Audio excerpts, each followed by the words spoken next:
We made it to the starting point of the Besparmak Trail, and it's marked with this huge stone. We have our path right in front of us. You already see the Besparmak mountain range, and somewhere over there is the Eastern Cape, and the next 2 weeks we're gonna conquer it, cape to cape. It was a bit of an adventure how to get here. We took a bus, and now we were really lucky. We had 3 hitchhikes, and they brought us here finally. The last guy, he lives in the next town. He was really nice. He just brought us here, like directly, more or less in front of the stone. Really nice. I'm not sure what we're gonna do for the rest of the day. Maybe explore. While exploring, we also needed to look for a camping spot for the night that protects us and our tent from the wind. First we found this abandoned house, but it's quite dirty and also doesn't really give much shelter from the wind due to missing doors and windows. So we ended up in the sand dunes about 200 meters further inland and were directly greeted by our new neighbor. This is Acrida ungarica, the cone-headed grasshopper, native to the European Mediterranean countries and in a subspecies eastern Austria and Hungary, where the scientific name comes from. This low-cost species is especially associated with warmer sandy areas, sandy steppes, dry sandy meadows, but also found in salt marshes. And so we enjoyed our first sunset at the Besparmak Trail. Good morning to day 1 of the Besparmak Trail. Okay, the last night was a bit rainy, but nothing too bad. The day seems to be better. Well, we're gonna get our tent packed up, get ready to go, and before we start, I'm gonna give you some infos and hard facts about this trail. The Besparmak Trail exists since a few years now, but there is no guidebook and you will find very little information on the internet. It is 250 kilometers long and you cover approximately 6,500 meters uphill and downhill. There are not many towns that offer accommodation on the way, so you need a tent or other outdoor-sleeping solution. If you don't want to carry all your food, you gotta prepare survival packages along the route as we did. Water is not as big as a problem as I first thought. So where did we get all this information from? I contacted Tuğberk, one of the initiators of the trail, and he offered to help us with preparing. His help was crucial for us. Without him, this walk would have been impossible or at least way harder to prepare and get done. Another person who was an important help was Mustafa, the owner of Cyprus Outdoor Shop. Not only did he sell Amy great shoes, he even took care of our stuff that we didn't need while hiking. For this and many other informations, check the links in the description below. Okay, so let's finally start the trail. The path is marked with a white B in a green circle or a B on green rectangular background. After getting instructions for the trail, we actually expected a barely marked trail, but with a few exceptions, it is really well marked. The first stretch follows the coast and there is much to explore. Great views of the sea, beautiful yet brutal landscape, and here and there some interesting details.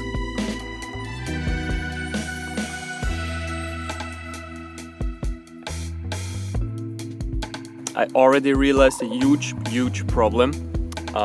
We're on an island and I love islands. One reason is because there are a lot of endemic species, animals and plants. So endemic means they only exist here or in this certain area.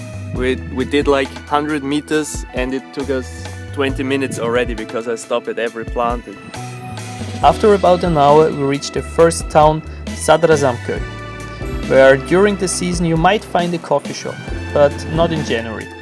Be prepared when walking the trail. At this time of the year, you're very likely to find most of the smaller shops along the route closed. We just passed the first town and now we're here at the mosque a little bit outside. And this is the first place where you can refill your water. There's also a little toilet house next to it. Of course, you can also visit the mosque. Don't forget to take off your shoes. After leaving the mosque of Sadrazamköy, we started to gain some elevation for the first time. This immediately changed the flora as well. Now we saw the first pines and cypresses along the way, Already in January there are many native plants in bloom and many insects doing their pollination jobs. However, most locals said the most beautiful time for plant lovers is March. And from time to time you find spots that just invite you for a stop. By the way, these dogs followed us for 3.5 days. They saw us at the mosque, we didn't pet nor feed them, but they decided we were a pack now. They were super friendly but made crossing a road dangerous for us as well as for them and for the traffic, as they just roam free and don't listen on comments.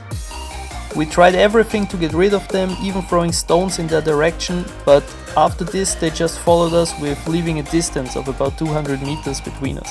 This was the only time this happened. Usually the stray dogs here are more scared of humans and don't come too close. We can already see the town of Korucham, and apparently they have a small coffee shop. I hope we also get a little bit of food there, because first day and first miscalculation. We don't have really much food with us. The coffee shop was closed as nearly everything in town was, but luckily a small market was open. This one only sells the absolute basics, but we got what we needed to survive. The special thing about this town, it is one of 4 traditional Maronite villages in Cyprus. If you want to find out more about this religion and culture, I recommend a visit at the local museum. Soon after the town, we decided to finish our first stage and look out for a spot to set up our tent. When doing so, make sure you aren't on private property, and most important, don't disturb wildlife or plants. We already found our camping spot for the evening. We're gonna be sheltered by this wild olive tree, and we're also gonna have a view. There's a field of this giant fennel, which we already knew from our previous adventures. Sadly not really eatable because slightly poisonous, but important feeding plant for many caterpillars, for example the swallowtail.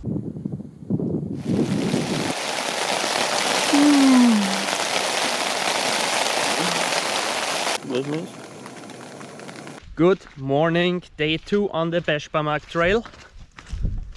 We can see the Besparmak mountains in front of us.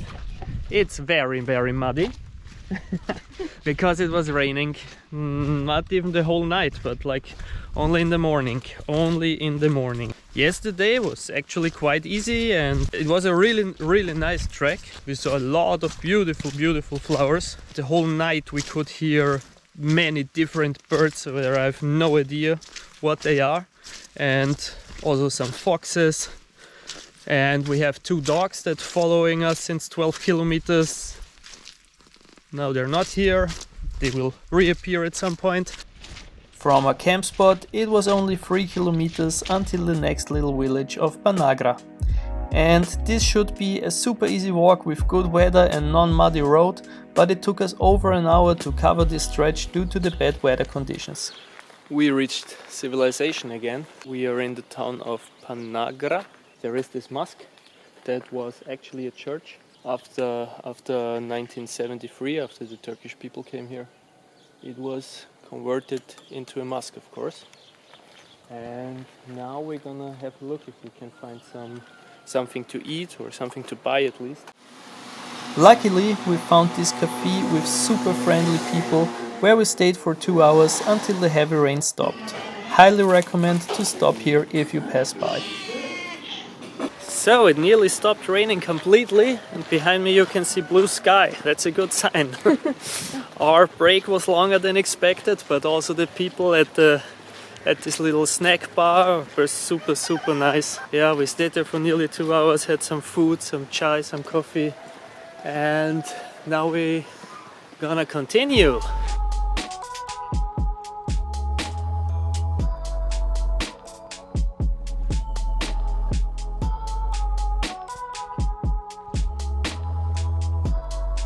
Behind me you can see a lake, which is very rare for Cyprus overall and also for North Cyprus. This is of course an artificial lake, which you can see by the dam, and the water that is inside actually comes from Turkey. There is a pipeline somewhere through the sea and it ends here and brings fresh water, drinking water from Turkey to North Cyprus. So we are now definitely at the most beautiful part so far. We have these great views quite far. We saw already a bunch of birds, like I think some kind of buzzard, and definitely a common kestrel, and a bunch of other Cyprus natives. And we have this amazing view of Mount Selvili, the highest peak of the Besparmak Trail, just a bit higher than 1000 meters.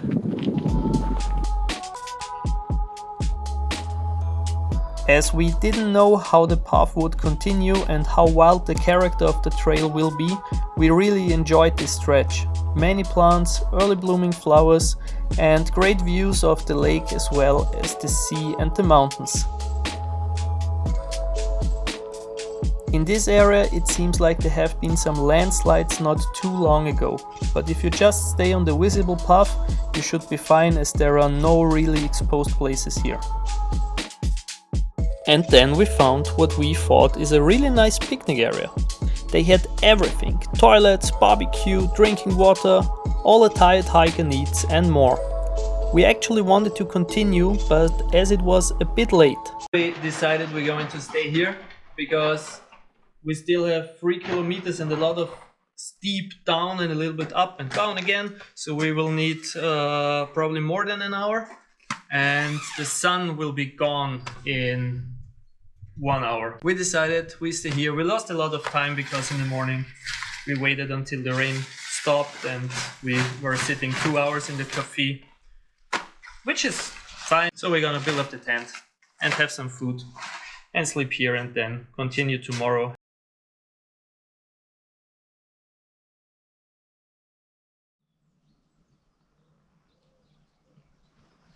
After a great evening where we spotted an owl and many fruit beds, we woke up to a great morning with an amazing sunrise shining through the forest. But well, the peace wasn't granted. We were not supposed to camp here. And from this side there is actually a gate, which I didn't know. And there was a guy and he called the owner and we had a little chat. And he was all the time, "You walk through a gate?" And I'm like, there was no gate. We came from the other town. Because we came from the other side, from the other town, and of course there is no gate. And yeah, I'm sorry.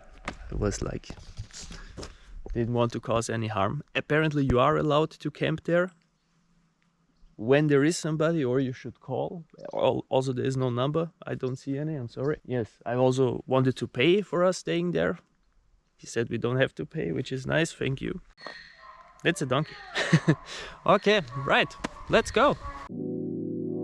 Later you will see public picnic areas where it is fine to camp. We really thought this is one of those. But you will see they usually are not as clean as this one and don't have this infrastructure.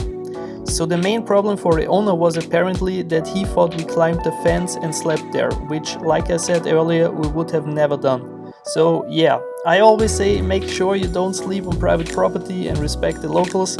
In this case we made the mistake. I tried to explain the situation to the owner and apologized, and I think he was fine with it in the end. Anyway, if you're a future hiker of the Besparmak Trail, now you know it is fine to camp here, but if there is nobody there, try to call them. Well, and so we continued. Way to go, we had 3 kilometers with a bunch of ups and downs from the previous day to catch up. Another tip for future hikers: if you need to climb, you are most probably off track. Okay, we're back on the trail now. This part was quite wild. Wow, look at this view. Look at this view.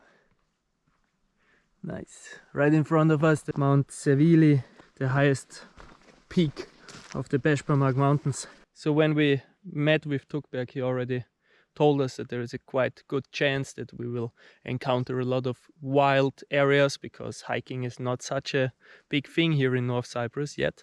And we are probably the first people since April last year that will walk this path. So yeah, We lost the trail but came back on it. I highly recommend using GPS here, because without it we would have been somewhere completely else, I think.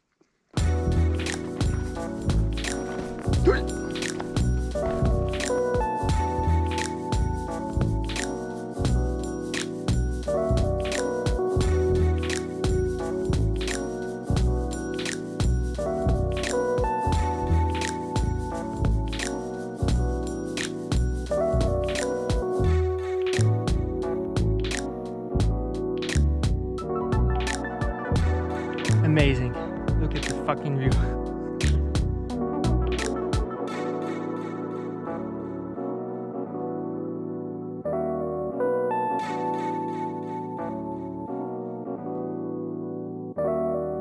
I'm in this cave now. I thought maybe there are bats or fruit bats living, but looks like only goats come here from time to time. Look, there's Amy. That's really cool. So now we are quite at this area where I planned to sleep, and there is this cave which would have been a great spot, but it took us more than 2 hours, 2.5 I think, from the campground to here because of the wild trails. We sometimes had troubles finding the trail, and it was a bit slippery, and also it's really beautiful and a lot of stuff to explore, so we stopped often. So yeah, actually good thing we stayed at the earlier place, or we would have get stuck in the steeper area before when it would have become dark.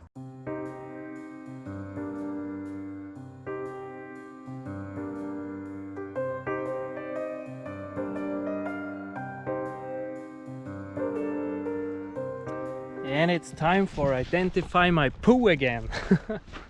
Now we've seen a lot of foxes. I think we saw already 3 red foxes.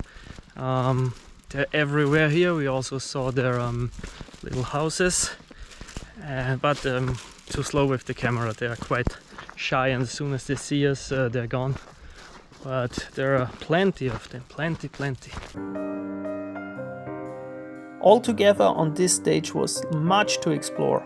We found beautiful old-grown trees, spider homes, hoping to find the tarantula wolf spider, a huge spider native to Cyprus. It possesses a venom, like all spiders do. However, being bitten by them is described as painful and dangerous as being stung by a bee. Are there any other dangerous animals in Cyprus? Well, yes, but more on that later. However, if you're careful and always keep in mind that you are in their habitat, so being respectful and aware of your surroundings not only keeps you safe, but with a bit of luck lets you observe these precious and beautiful creatures. If you listen carefully, you can hear the Cyprus shrew, an endemic subspecies of the lesser white-toothed shrew.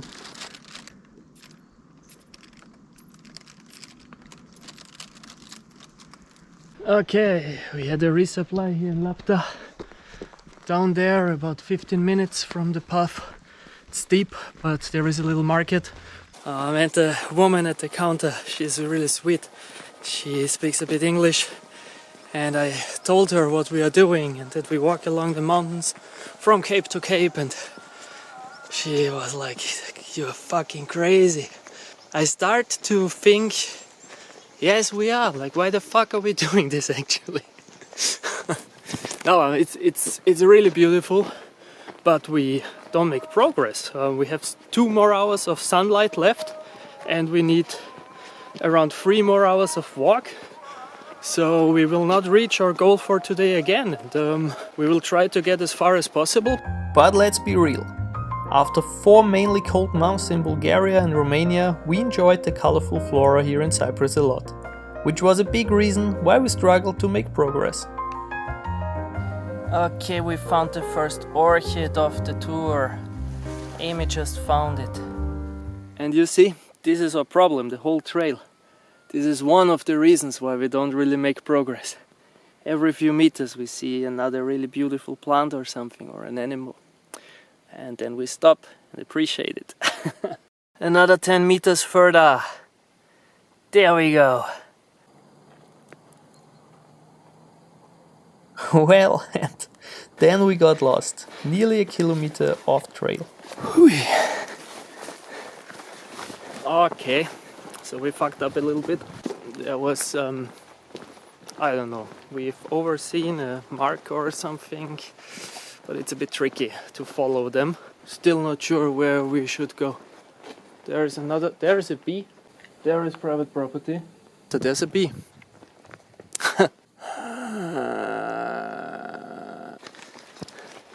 So we're on the track again. Yeah, so I think there are at some points, at some important points, there are some marks missing. Or we're just totally blind, I'm not sure. That was a tough day. So we set up our tent, we found a more or less nice place, and we're having some food. See you guys tomorrow.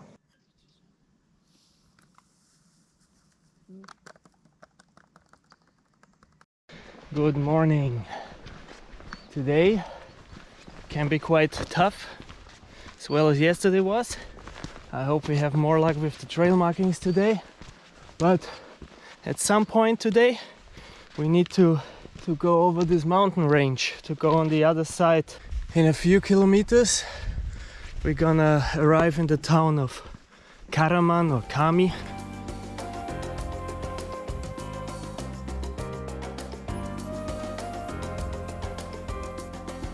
Kyrenia is also known to be the prettiest village of North Cyprus and is secretly owned by cats. Okay, so sadly all the cafes, the coffee shops are closed. There are also a lot of taps around the church, but there was a friendly guy who told us that this is not the best water. Here is the cleanest water of the town, right next to this pool. It's easy to find, it's just like 1 minute up from the church. It's a good thing. Sad that there is no coffee open. So the coffee shop actually opens at 10 a.m. every day. It's just 10 a.m. right now, and we ordered some coffee and some toasts.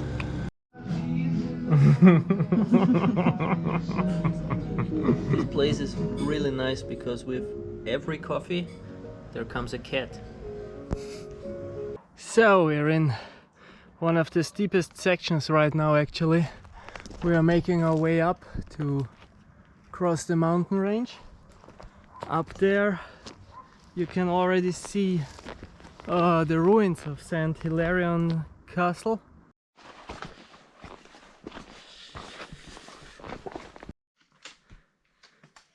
This part is a lot of fun, and in some areas where it's really shady it's really nice and cool, great for the hot summer days. But sometimes you will need your hands for some climbing. So we are now just beneath the castle. See if we got some time left and motivation, of course.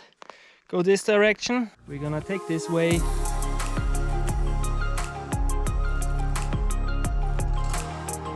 After finishing the climb, we were rewarded with a great view of the cliffs looking on what was ahead of us.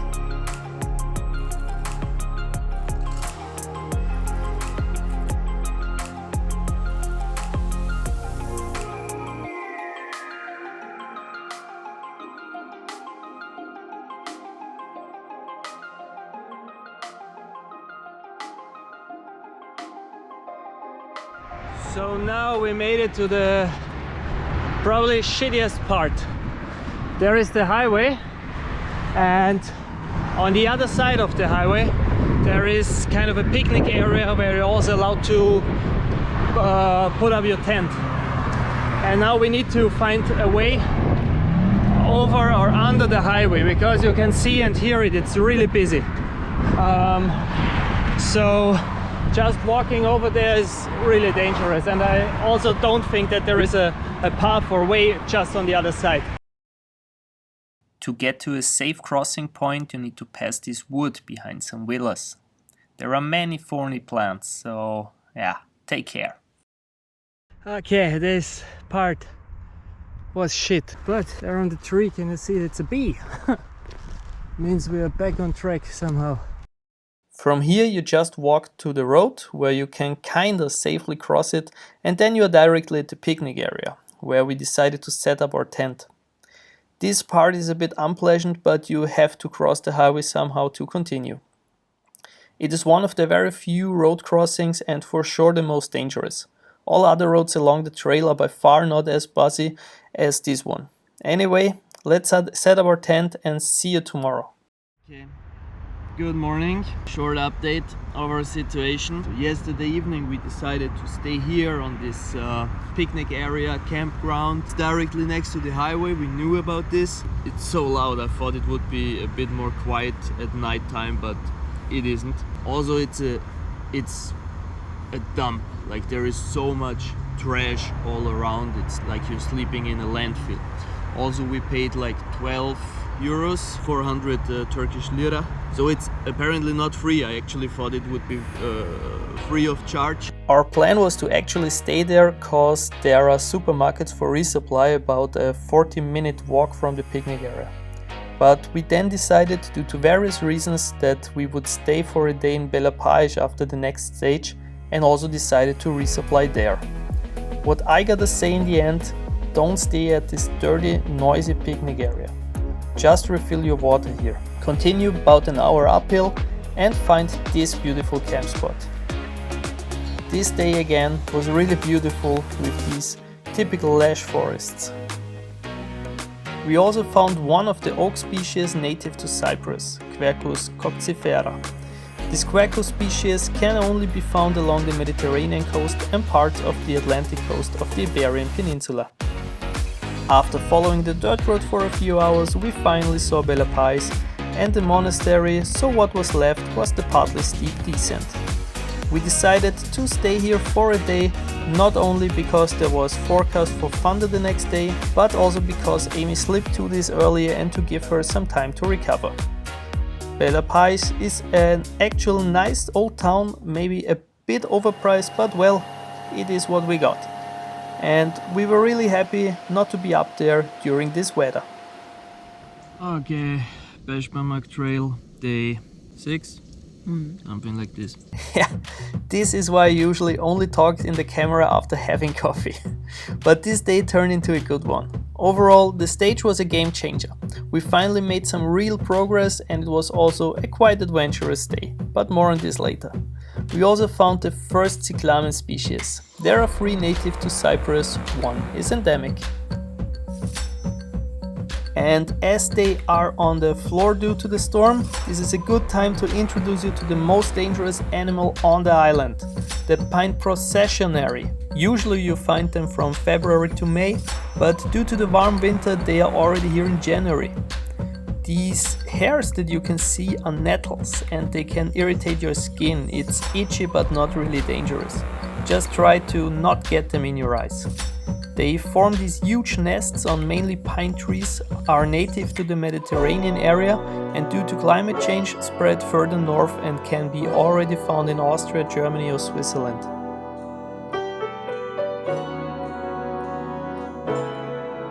Okay, so we are coming close. There, that's the Besparmak, the 5 fingers. There is our food there. I hope nobody took it. Okay. And we're back on the trail. Look at this. This is the Besparmak, the 5 fingers, the name givers of this mountain range. So there was also a military practice or something the last few days going on here. And we really hope that it did not bomb our food away. Okay, the moment of truth. Let's see if our food is still there. The good thing is the stones are there, they're not bombed away.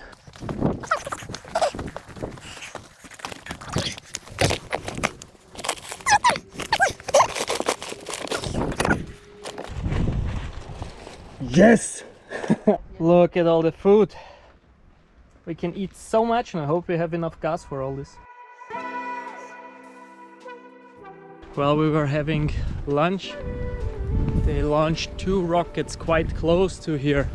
Well, that's at least how it sounded like, but it was weird. There were also private cars driving along the road, there were no military guards or anything, so it didn't seem as we were in any kind of danger.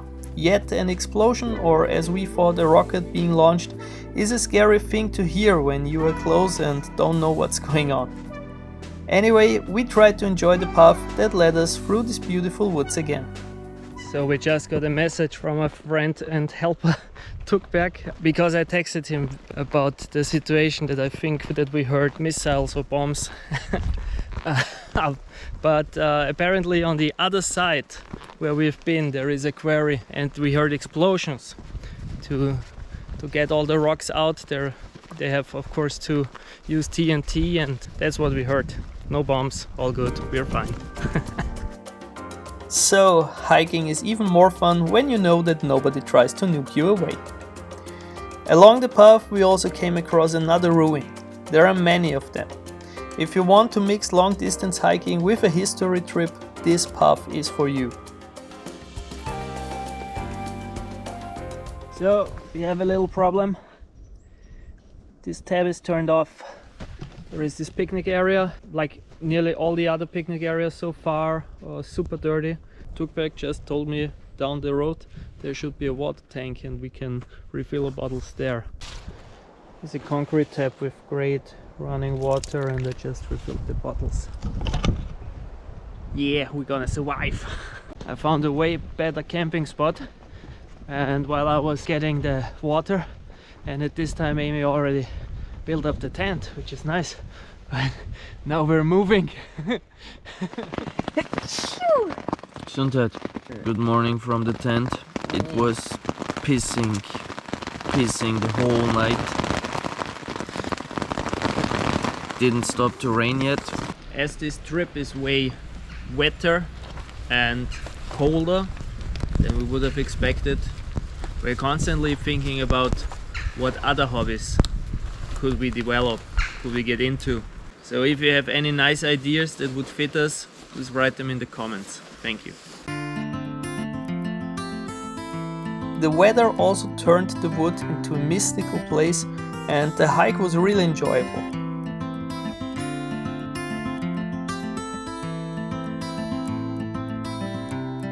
One of the top challenges on this trail is to not miss the possibilities to always refill your water bottles. Luckily, most of them are directly on the trail. Here is another water source.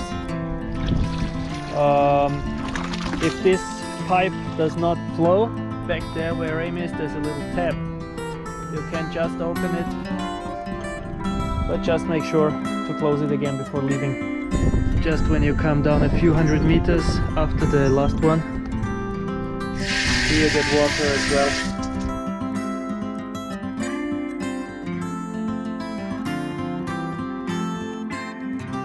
Every time we look at the weather app, the weather forecast, it's like a punch in the face.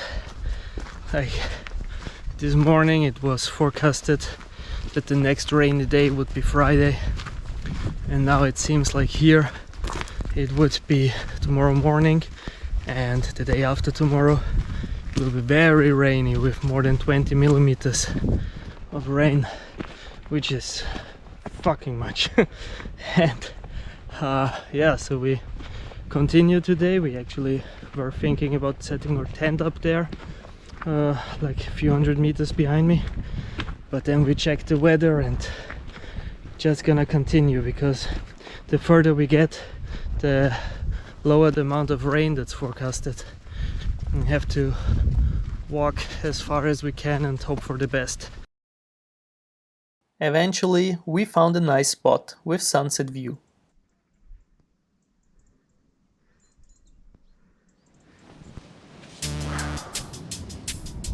As well as sunrise. And this is where we're gonna take a cut. If you want to see what we encounter in the second half of the trail, subscribe to the channel and stay tuned. And let me tell you this, it stays incredibly beautiful. Ah yeah, and wet sometimes. And we encountered many more plants and wildlife. Thanks for watching, and I hope to see you next time. Bye!